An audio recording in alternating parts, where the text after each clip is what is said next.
وشر الأمور محدثاتها وكل محدثة بدعة وكل بدعة ضلالة وكل ضلالة في النار.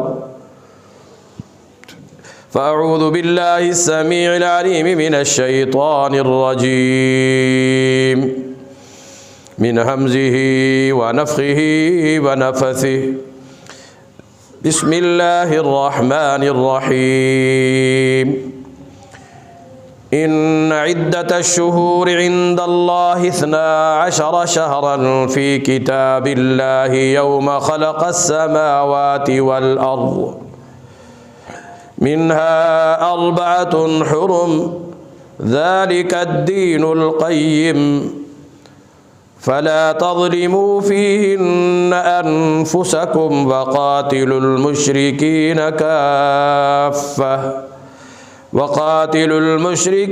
كافة كما يقاتلونكم كافة واعلموا أن الله مع المتقين.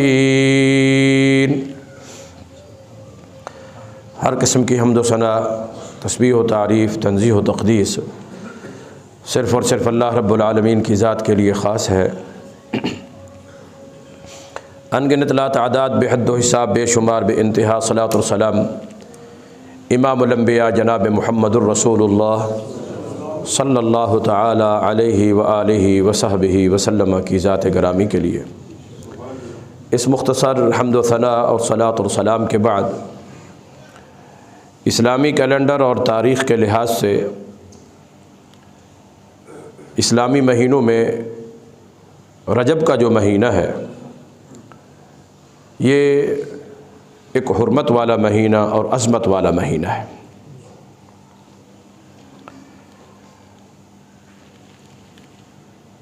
نبی اکرم صلی اللہ تعالی علیہ وآلہ وسلم نے ارشاد فرمایا ہے کہ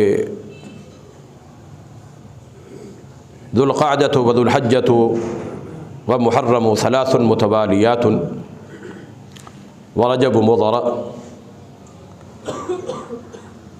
کہ قرآن کریم میں جو اللہ رب العالمین نے ارشاد فرمایا ہے سال کے مہینوں کی گنتی 12 ہے، اور یہ اللہ نے اپنی کتاب میں لکھا ہوا ہے۔ جس دن سے اللہ تعالیٰ نے زمین و آسمان کو پیدا کیا اسی دن سے ہی اللہ تبارک و تعالیٰ نے یہ سال کے مہینوں کی گنتی 12 رکھی، اور ساتھ ہی فرمایا ہے کہ منہا 4 حرم، ان میں سے 4 مہینے حرمت والے ہیں۔ نبی اکرم صلی اللہ علیہ وسلم نے انہی 4 مہینوں کے متعلق ارشاد فرمایا ہے کہ 3 متوالیات، کہ 3 مہینے تو مسلسل پے در پے لگاتار۔ قرآن کریم میں اللہ رب العالمین نے یہ ذکر تو فرمایا ہے کہ 4 مہینے حرمت والے ہیں، مگر وہ 4 مہینے حرمت والے کون کون سے ہیں ان کے نام قرآن کریم میں بیان نہیں کیے گئے۔ نبی اکرم صلی اللہ علیہ وسلم نے اپنی حدیث مبارکہ میں بیان فرمائے کہ یہ 4 مہینے حرمت والے، 3 مسلسل لگاتار پے در پے، ذوالقعدہ، ذوالحجہ اور محرم، اور چوتھا جو ہے فرمایا کہ وہ رجب کا مہینہ ہے۔ یہ ان سے تھوڑا سا الگ، یہ بات ذہن نشین کر لیجئے۔ قرآن کریم اللہ رب العالمین کی کامل اور مکمل اور اکمل کتاب ہے، اور کتاب مبین ہے کہ اس کے اندر اللہ تبارک و تعالی نے ہر ایک چیز کو کھول کھول کر بیان فرمایا ہے۔ وَفَصَّلْنَاهُ كُلَّ شَيْءٍ تَفْصِيلًا وَتِبْيَانًا لِكُلِّ شَيْءٍ۔ اللہ رب العالمین نے اس کے اندر بہت سی چیزوں کو، بہت سے حقائق کو، ہر ایک چیز کو کھول کھول کر بیان کیا، مگر کئی معاملات جن کی وضاحت صاحب قرآن یعنی محمد الرسول اللہ صلی اللہ علیہ وسلم نے بیان فرمائی، انہی میں سے یہ بھی ہے۔ 12 مہینے اللہ نے بیان کیے، 12 کے 12 مہینوں کے نام بھی اللہ رب العالمین نے قرآن کریم میں بیان نہیں فرمائے ہیں۔ اگر مہینے کے ناموں کے حساب سے اگر دیکھا جائے تو صرف ایک رمضان المبارک کے مہینے کا نام قرآن کریم میں ہے، باقی 11 مہینوں کے نام بھی قرآن میں موجود نہیں ہے۔ ان کی وضاحت جناب محمد الرسول اللہ صلی اللہ علیہ وسلم نے حدیث میں بیان فرمائی۔ جیسے یہ 4 مہینے حرمت والے، کون کون سے ہیں؟ ان 12 میں سے 4 یہ جناب محمد الرسول اللہ صلی اللہ علیہ وسلم نے بیان فرمائے۔ اسی طرح قرآن کریم میں اللہ رب العالمین نے یہ حکم تو ارشاد فرمایا ہے کہ اقیموا الصلاۃ، نماز قائم کرو۔ کچھ اشارات نماز کے اوقات کے قرآن میں موجود ہیں، مگر اس کی تفصیل وضاحت کے ساتھ مکمل طور پر کھول کر جو اس کو بیان کیا وہ جناب محمد الرسول اللہ صلی اللہ علیہ وسلم نے بیان۔ نماز کی اقامت کے لیے رکوع کا حکم بھی ہے، سجدے کا حکم بھی ہے، قیام کا حکم بھی ہے، مگر اس کی ترتیب کیا ہونی چاہیے یہ جناب محمد الرسول اللہ صلی اللہ علیہ وسلم نے بیان فرمائی۔ قرآن کریم میں نماز کا اور نماز کی رکعتوں کا ذکر آتا ہے، لیکن تعداد کہ فجر کے 2 فرض ہیں، ظہر کی 4 رکعت فرض ہیں، عصر کی 4 رکعت فرض ہیں، مغرب کی 3 رکعت فرض ہیں اور عشاء کی 4 رکعت فرض ہیں، یہ وضاحت قرآن کریم میں موجود نہیں ہے، یہ تفصیل جناب محمد الرسول اللہ صلی اللہ علیہ وسلم نے بیان فرمائی۔ اب اقیم الصلاۃ کو سمجھنے کے لیے بھی ہمیں حدیث کو مد نظر رکھنا پڑے گا۔ حکم تو آ گیا قرآن کریم میں وَمِمَّا رَزَقْنَاهُمْ يُنْفِقُونَ، ہمیں اپنے جن بندوں کو رزق عطا کیا ہے ان میں سے متقی لوگوں کی یہ صفت ہے کہ ہمارے دیے ہوئے رزق میں سے، مال میں سے اللہ کے راستے میں اس رزق اور مال کو خرچ کرتے۔ یعنی کیا معنی؟ وَالَّذِينَ هُمْ لِلزَّكَاةِ فَاعِلُونَ، کہ وہ زکوٰۃ کو ادا کرتے ہیں۔ حکم بھی دے دیا گیا کہ وَآتُوا الزَّكَاةَ، زکوٰۃ کو ادا کرنا ہے، لیکن قرآن میں یہ تفصیل موجود نہیں ہے کہ کتنا مال ہو، کتنی تعداد میں ہو، کتنا وزن ہو تو اس پر زکوٰۃ ہوگی، اور یہ کہ سال کے بعد دینی ہے یہ تفصیل بھی قرآن کریم میں موجود نہیں ہے، جناب محمد الرسول اللہ صلی اللہ علیہ وسلم نے بیان فرمائی۔ عرض کرنے کا مقصد یہ ہے کہ قرآن کریم کو ہم جناب محمد الرسول اللہ صلی اللہ علیہ وسلم کی احادیث کو، اسوہ حسنہ کو، سنت رسول صلی اللہ علیہ وسلم کو سامنے رکھے بغیر نہ قرآن کو سمجھ سکتے ہیں، نہ مکمل طور پر اس پر عمل کر سکتے ہیں، اور ان دونوں کو ایک دوسرے سے جدا بھی کیا جا سکتا نہیں ہے۔ بہرحال یہ ان حرمت والے مہینوں میں سے ایک مہینہ رجب کا، اور اس حرمت کا تقاضا کیا ہے؟ یسألونک عن الشہر الحرام قل قتال فیہ کبیر۔ ایک تقاضا تو یہ بیان کیا گیا کہ حرمت والے مہینے، ان حرمت والے مہینوں میں تم نے جنگ، جدال، خون خرابہ، قتل و غارت، فساد نہیں کرنا۔ اس کا یہ معنی نہیں ہے کہ ان 4 مہینوں کے علاوہ باقی یہ چیزیں جائز، جہاں ضرورت ہو جہاد کی، قتال کی بھی، وہاں پر بھی ان مہینوں کی حرمت کو مد نظر رکھنا ہے۔ ناحق کسی کے ساتھ لڑنا، کسی کے ساتھ جھگڑنا اور خون خرابہ، قتل و غارت تک نوبت، ناحق کسی کے ساتھ ظلم اور زیادتی، یہ تو ویسے بھی کسی دن، کسی مہینے، کسی وقت میں اللہ رب العالمین نے اس کو جائز نہیں رکھا۔ ناحق قتل کرنا یہ کبیرہ جرم ہے، کبیرہ گناہ ہے، لیکن پھر فرمایا گیا قل قتال فیہ کبیر، یعنی ان مہینوں کے اندر اگر ایسا عمل ہوگا، ایسا کام ہوگا، عام حالات میں بھی وہ کبیرہ جرم ہے، بڑا گناہ ہے، مہلک، ہلاک اور برباد کر دینے والا، انسان کو تباہ کر دینے والا عمل ہے۔ لیکن ان مہینوں کی حرمت کا تقاضا کیا ہے کہ اس گناہ کے جو گناہ ہونے کی حیثیت ہے، اس کے جرم ہونے کی جو حیثیت ہے، اس کے اندر اضافہ ہو جاتا ہے، اور اس کی سزا اور وبال اور عذاب اللہ تبارک و تعالیٰ کئی گنا بڑھا کر عطا کرتا ہے۔ اللہ ہم سب کو محفوظ فرمائے۔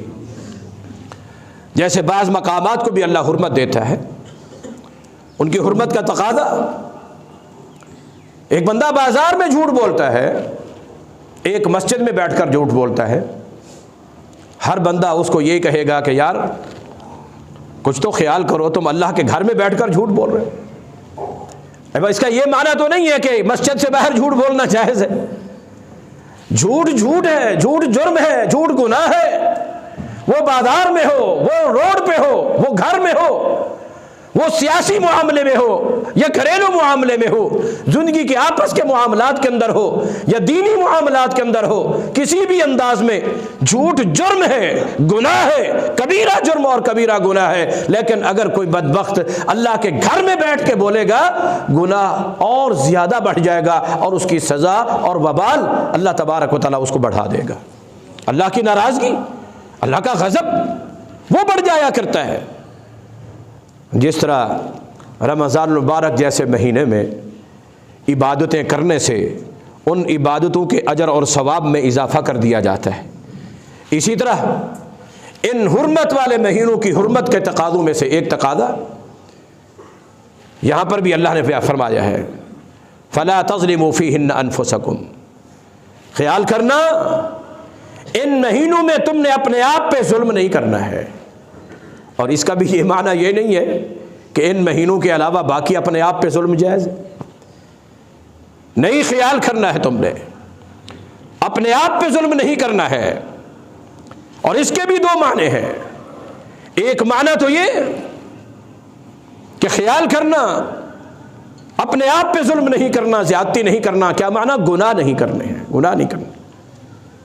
اس کی وضاحت اللہ رب العالمین کے قرآن کی وہ آیت ہے، قُلْ يَا عِبَادِيَ الَّذِينَ أَسْرَفُوا عَلَىٰ أَنفُسِهِمْ لَا تَقْنَطُوا مِن رَحْمَةِ اللَّهِ، اے میرے پیغمبر آپ فرما دیجئے، میں رب اعلان کر رہا ہوں، میرے بندو جنہوں نے اپنے آپ پہ ظلم کیے ہے، زیادتی کی ہے، کوئی گناہ کیا ہے، میری رحمت سے مایوس نہیں ہونا ہے، تم نے میری رحمت سے مایوس نہیں ہونا ہے، میری رحمت کی آس رکھنی ہے، امید رکھنی ہے۔ ہاں اللہ تعالیٰ کی رحمت کے اوپر آس بھی ہو، امید بھی ہو، لیکن اللہ تعالیٰ کے مواخذے، اللہ کی پکڑ اور اللہ کے عذاب کا ڈر بھی ہونا چاہیے کہ الایمان بین الخوف والرجاء، جہاں اللہ تعالیٰ کی رحمت کی آس اور امید ہو، وہاں اللہ تعالیٰ کے عذاب اور مواخذے اور پکڑ کا، عذاب کا ڈر بھی ہونا چاہیے۔ اللہ اکبر۔ تو بہرحال فلا تظلموا فیہن انفسکم، ایک معنی یہی ہے، اپنے آپ پہ ظلم نہ کرو، زیادتی نہ کرو، گناہ نہ کرو۔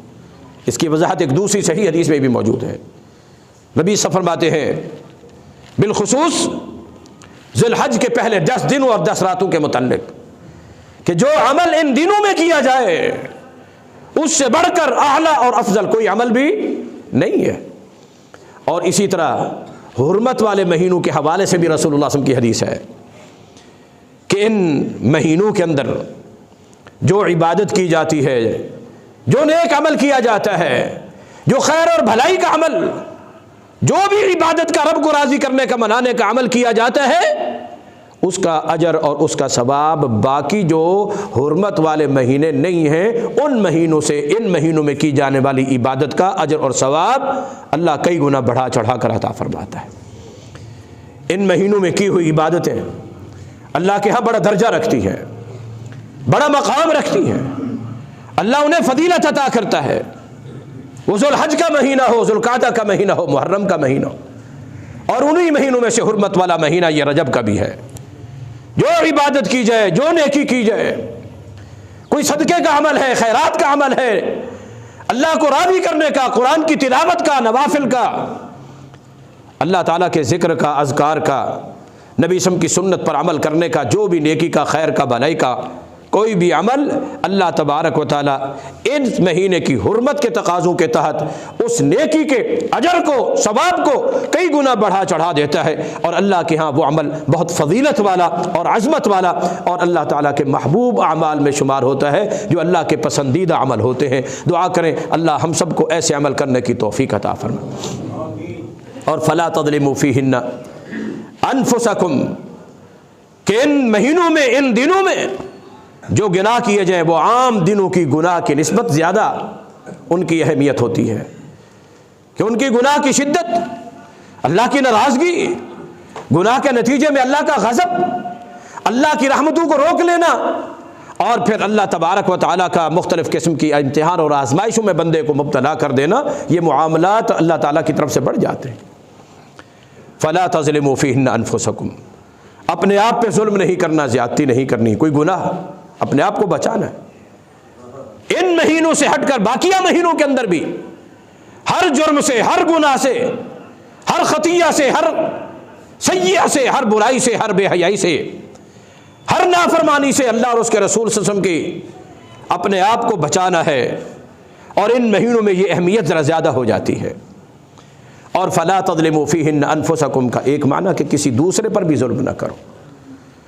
نبی اکرم صلی اللہ علیہ وسلم نے ایک دن، یہ کتاب الادب صحیح بخاری میں رسول اللہ صلی اللہ علیہ وسلم فرماتے ہیں کہ لا يسب احدکم اباہ، تم میں سے کوئی بھی شخص اپنے باپ کو گالی نہ نکالے، اپنے باپ کو برا بھلا نہ کہے۔ صحابہ نے سنا، ان کی فطرتیں تو بڑے سلیم تھیں، کہنے لگے کہ اینا یسب اباہ، اے اللہ کے رسول ایسا بدبخت کون ہے جو اپنے ہی سگے باپ کو گالی دے، برا بھلا کہے؟ اللہ اللہ، آج تو ہم یہاں تک بھی دیکھ رہے ہیں اولادیں، سگی اولادیں ماں باپ کے گریبان پکڑ رہی ہیں۔ بدبختی ہے ان کی، نافرمانی تو کرتے ہی کرتے ہیں نا، حسن سلوک اچھا برتاؤ تو کیا کرنا،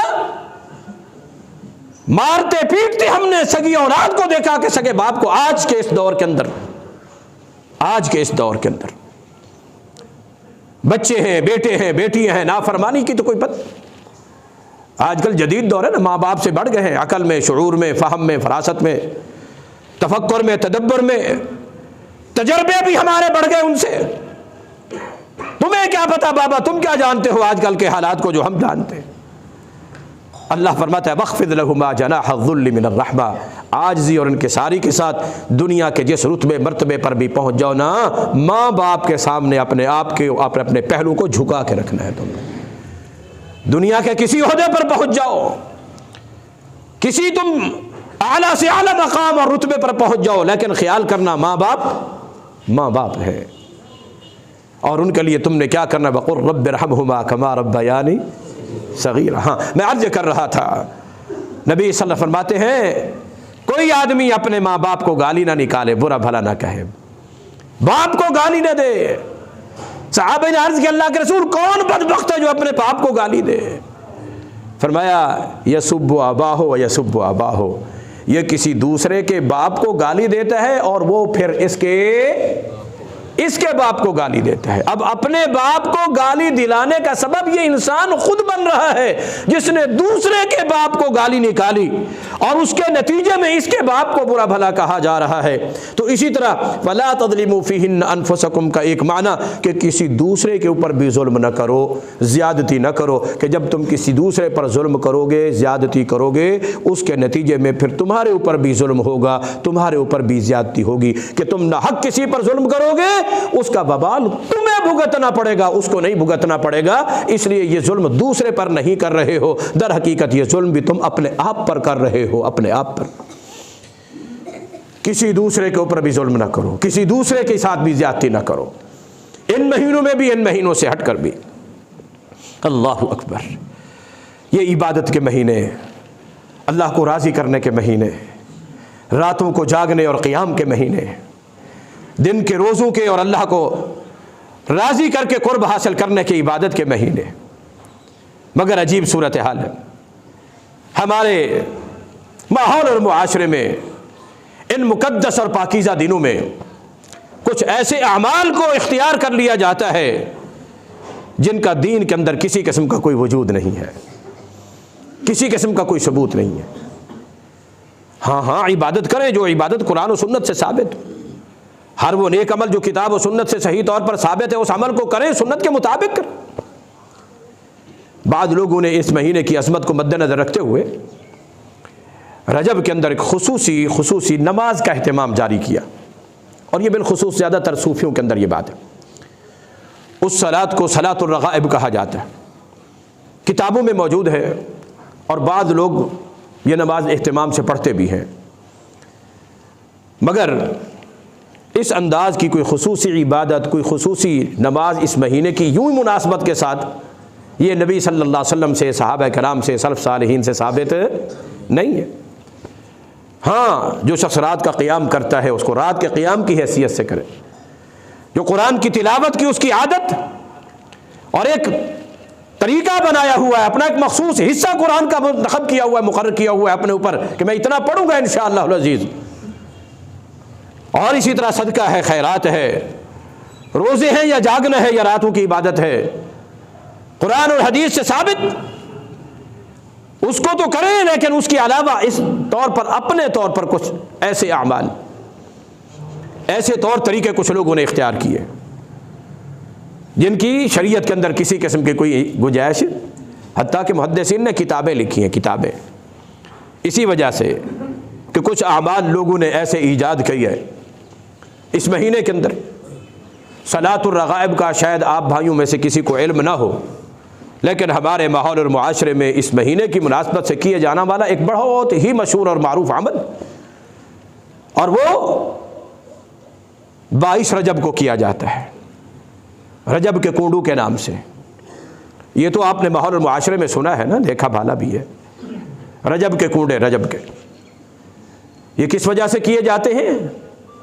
جو لوگ اس کا اہتمام کرتے ہیں انہوں نے کرتے کرتے یہ عام مسلمانوں کے اندر بھی یہ چیز پھیلا دی کہ یہ امام جعفر صادق رحمۃ اللہ علیہ کے کنڈے ہیں جی، ان کے نام کے کنڈے بھرے جاتے ہیں، مٹھائیاں بنائی جاتی ہیں، ان کو تقسیم کیا جاتا ہے کہ امام جعفر صادق رحمۃ اللہ علیہ نبی سم کے اہل بیت میں سے تھے، ایک عظیم امام تھے، اور ان کے عقائد صحیح انداز میں قرآن اور سنت والے تھے۔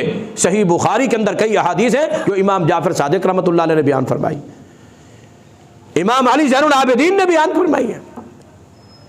لوگ یہ کہتے ہیں کہ اہل بیت سے ان کو محبت نہیں ہے، جتنی محبت اہل بیت کی اور حقیقی اور اصلی قرآن اور حدیث میں ہے، منہج سلف صالحین میں ہے، مسلک اہل حدیث میں کسی کے ہاں اتنی نہیں ہے۔ وہ جس حد تک اللہ اور اس کے رسول کی طرف سے جو عظمت، جو شان، جو رتبہ مقام ملا ہے وہی ہے، حد سے کسی کو نہیں بڑھا دینا۔ خود رسول اللہ صلی اللہ علیہ وسلم نے ارشاد فرمایا تھا کہ لا تطرونی کما اطرت النصارى مسیح ابن مریم، خیال کرنا میرا درجہ اور مقام اس طرح نہ بڑھا دینا جس طرح عیسائیوں نے عیسیٰ علیہ السلام کا درجہ بڑھا دیا ہے۔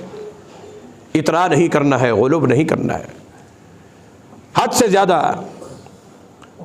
جو درجہ تو مقام جو قرآن اور حدیث سے دلائل سے ثابت۔ کہنے کو یہ کہا جاتا ہے کہ یہ امام جعفر صادق رحمۃ اللہ علیہ کے نام کے، اور پھر اس خاص تاریخ کس لیے دیے جاتے ہیں؟ جو لوگ اس کا اہتمام کرتے ہیں وہ تو یہ بتاتے ہیں کہ یہ نیاز کے طور پر ہیں۔ کس کے طور پر؟ نظر کے طور پر، نیاز کے طور پر ہے۔ اور آپ جانتے ہیں نظر ہو یا نیاز ہو، اس کا حقدار کون ہے؟ اللہ ہے صرف ایک۔ انی نذرت للرحمن صوما، حضرت مریم کہ میرا روزہ جو ہے وہ کس کے لیے ہے؟ اللہ کے لیے۔ میں نے روزے کی نظر مانی، تو نظر کس کے لیے؟ ہاں، جو اللہ کے نام کی نظر ہو اس کو پوری کرنی چاہیے، لیکن جو غیر اللہ کے نام کی ہو، نظر ہو، نیاز ہو، منت ہو، منوتی ہو، اٹا گھٹا ہو، وما ذبح علی النصب، جو اس انداز کے خصوصی آستانوں کے اوپر اور جس کے اوپر وما اہل بہ لغیر اللہ، اللہ کے علاوہ غیر اللہ کا مخلوق میں سے کسی کا نام اس کے اوپر لے کر اس کو تقسیم کیا جائے، بانٹا جائے، کھایا جائے، پیا جائے، وہ پینے کی چیز ہو، کھانے کی چیز ہو، ذبح کرنے کی چیز ہو، جب اس کے اوپر سوائے اللہ کے کسی غیر کا نام آ جائے گا تو وہ حرام ہو جائے گی شریعت کے اندر، اور شرک کے زمرے میں چلے جائے گی۔ شرک تو گناہ ہے، اس کا ثواب نہیں ہوتا، تو ایصال ثواب کہاں سے ہوگا؟ کہنے والے یہ کہتے ہیں کہ یہ ان کے ایصال ثواب کے لیے ہے۔ کس کے لیے؟ ایصال ثواب کے لیے۔ پہلی بات تو یہ ہے کہ وہ عمل بھی تو ثواب والا ہو تو پھر اس کا ثواب ہوگا، پھر اس کا ایصال ہوگا۔ جب عمل ہی گناہ والا ہو، عمل ہی نافرمانی والا ہو، اس کا کیا ثواب ہوگا؟ جی، ایک شخص نے وصیت کی کہ جب میرا جنازہ لے جایا جائے تو ڈھول بجایا جائے۔ کیا کیا جائے؟ ڈھول بجایا جائے۔ اب یہ مقام اور مرحلہ تو ایسا ہے کہ جس مرحلے اور مقام پہ اس کو اللہ تعالیٰ کی رحمت کی ضرورت ہے، مغفرت اور بخشش کی ضرورت ہے کہ ایسا کوئی عمل قرآن و سنت سے ثابت شدہ کیا جائے جس کی وجہ سے اس کے اوپر اللہ کی رحمت ہو جائے، مغفرت ہو جائے، اس کی بخشش ہو جائے۔ مگر عام حالات میں بھی ہمارے ماحول اور معاشرے میں یہ ڈھول بجانا اور اس انداز کے کام کو اللہ کا فضل ہے، فحاشی عام ہے، برائی عام ہے، گانے بجانے عام، گھر گھر کے اندر گانے بجانے اور اس کی آلات اور یہ سارا کچھ پہنچ چکا ہے۔ مگر اس کے باوجود بھی جن کا ایمان صحیح ہے، عقیدہ درست ہے اور عزت اور غیرت ان کی ذرا جاگی ہوئی ہے، تو اس انداز کے کام کو وہ کیا سمجھتے ہیں؟ گناہ کا کام سمجھتے ہیں، ثواب کا۔ جی جب کام ہی گناہ کا ہے تو پھر اس کا ثواب، ایصال تو ایک طرف رہ گیا نا، پہنچنا تو ایک طرف رہ گیا نا۔ اللہ اکبر، اللہ اکبر۔ حرمت علیکم المیتۃ والدم ولحم الخنزیر وما اہل بہ لغیر اللہ۔ رب نے قرآن میں فرما دیا ہے کہ تمہارے لیے خنزیر بھی حرام ہے، میتہ مردار جو جانور حلال تھا تمہارے لیے تم ذبح نہیں کر سکے، اپنی موت آپ مر گیا ہے، وہ بھی تمہارے لیے کیا ہے؟ حرام ہے۔ اور جس حلال جانور کو ذبح کرتے وقت جو خون نکلتا ہے اس کی وجہ سے وہ حرام تھا، وہ خون بھی حرام ہے۔ اور جو وما اہل بہ لغیر اللہ، کہ جس کے اوپر اللہ کے علاوہ کسی غیر کا امام جعفر صادق امام ہے، اللہ نہیں ہے۔ اولیاء اللہ جو ہے نا، کہا جاتا ہے یہ تو اولیاء اللہ ہے، جو غیر اللہ تو نہیں ہے۔ غیر کا معنی کیا ہوتا ہے؟ اللہ اکبر، کہ جو اللہ نہیں ہے۔ کیا وہ اللہ ہے؟ اولیاء اللہ بھی ہے تو وہ اولیاء اللہ ہے نا، اللہ تو نہیں ہے۔ ولی اللہ ہوتا ہے، اللہ نہیں ہوتا۔ نبی اللہ، رسول اللہ، وہ رسول ہوتا ہے، نبی ہوتا ہے، اللہ نہیں ہوتا۔ اور اسی طرح امام ہوتا ہے، بزرگ ہوتا ہے، ولی ہوتا ہے، وہ اللہ نہیں۔ اللہ کا غیر یعنی جیسے اللہ خالق ہے تو یہ اس کا غیر مخلوق ہے۔ خالق میں اور مخلوق میں کیا ہے؟ غیر ہے، یہ ایک نہیں ہے۔ ایک آدمی اپنی بیوی کو کسی عذر کی وجہ سے طلاق دے دیتا ہے، عدت گزر جاتی ہے، وہ عورت کسی دوسرے خامند کے ساتھ نکاح کر لیتی ہے۔ جی دوسرے خامند کے جب نکاح میں چلی گئی، اب پہلا اس کے لیے کیا بن گیا؟ جی کیا بن گیا؟ وہی ایک مقام تھا، درجہ تھا کہ وہی خامند تھا، لیکن اب وہ کیا بن چکا ہے؟ غیر بن چکا ہے، کہ اب اس وقت نکاح کے اندر جس سے ہے وہ اس کا خامند ہے، اس کے علاوہ باقی جو بھی ہے وہ اس کا خامند نہیں، وہ غیر ہے۔ اللہ خالق ہے، اللہ سارے کے علاوہ اس کائنات کی ہر ایک چیز کیا ہے؟ رب کی مخلوق ہے، رب کا عین نہیں، رب کا کیا ہے؟ غیر ہے۔ تو غیر اللہ کے نام کی نظر، نیاز، منت، منوتی، یہ سب اللہ اکبر۔ اللہ رب العالمین نے قرآن کریم میں، لوگ جب یہ باتیں کرتے ہیں نہ کہتے ہیں وہابیوں کا مسئلہ ہے۔ میرے بھائیو، یہ وہابیوں کا مسئلہ نہیں ہے، یہ رب کے قرآن کا مسئلہ ہے، یہ رب کے قرآن کا مسئلہ ہے۔ وہابیوں نے اپنے گھر سے نہیں نکالا، یہ اللہ کے قرآن میں موجود ہے۔ کوئی پڑھے، کوئی دیکھے، کوئی سمجھے قرآن کو تو پھر پتہ چلے نا۔ اللہ اکبر۔ کہنے کو یہ کہا جاتا ہے کہ یہ کیا ہے؟ امام جعفر صادق، حالانکہ امام جعفر صادق رحمۃ اللہ علیہ کی پیدائش وہ 8 رمضان مبارک کو ہے، 8 رمضان مبارک کو، اور ان کی وفات شوال کے مہینے میں ہے، رجب کے مہینے میں نہیں ہے۔ نہ ان کی اپنی پیدائش، نہ ان کی اپنی کوئی وفات اس رجب کے مہینے میں، حتیٰ کہ ان کے گھر کے افراد میں سے کوئی فرد بھی اس مہینے کے اندر پیدا نہیں ہوا ہے کہ اس کے نام کی ہو، کوئی ایسی خوشی ہو جس کے طور پر اس کو منایا جائے۔ ہاں ایک اور حقیقت ہے، امام ابن کثیر رحمۃ اللہ علیہ نے تاریخ کی کتاب لکھی ہے البدایہ والنہایہ، اس میں سیدنا امیر معاویہ رضی اللہ تعالی عنہ کی وفات کا ذکر کرتے ہوئے یہ ذکر کیا ہے کہ سیدنا امیر معاویہ رضی اللہ تعالی عنہ کی جو وفات ہے وہ 22 رجب کو ہے، 22 رجب کو۔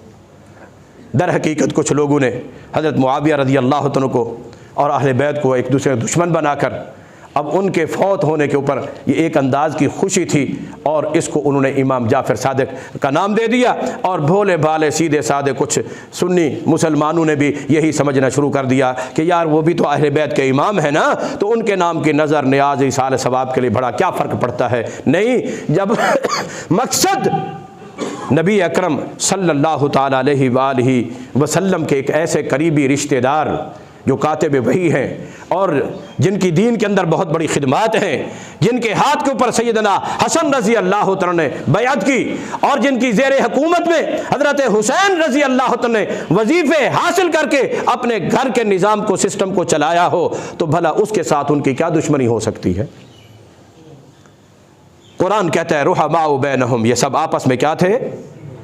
رحم دل تھے، شفیق تھے، ایک دوسرے کے لیے مہربان تھے، محسن تھے ایک دوسرے کے۔ اشداء علی الکفار، یہ کافروں کے لیے سخت تھے، آپس میں مسلمانوں کے لیے سخت نہیں تھے۔ یہ عظمت کا مہینہ، فضیلت کا مہینہ ہے، اس میں عبادت وہی جو قرآن و سنت سے ثابت ہو، اس انداز کی جو بدعتی چیزیں ہیں ان سے احتراز کرنا چاہیے، کیوں کہ کل بدعۃ ضلالہ وکل ضلالۃ فی النار۔ ہم نے تو نیکی سمجھ کر، عبادت سمجھ کر کسی عمل کو کیا، لیکن اگر وہ بدعت کے زمرے میں چلے گئی تو وہ گمراہی، اور ہر گمراہی جو ہے جہنم کی طرف لے کر جانے والی ہے۔ اللہ ہم سب کو صحیح انداز میں دین سمجھنے اور اس پر عمل کی توفیق عطا فرمائے۔ وآخر دعوانا الحمد للہ رب العالمین۔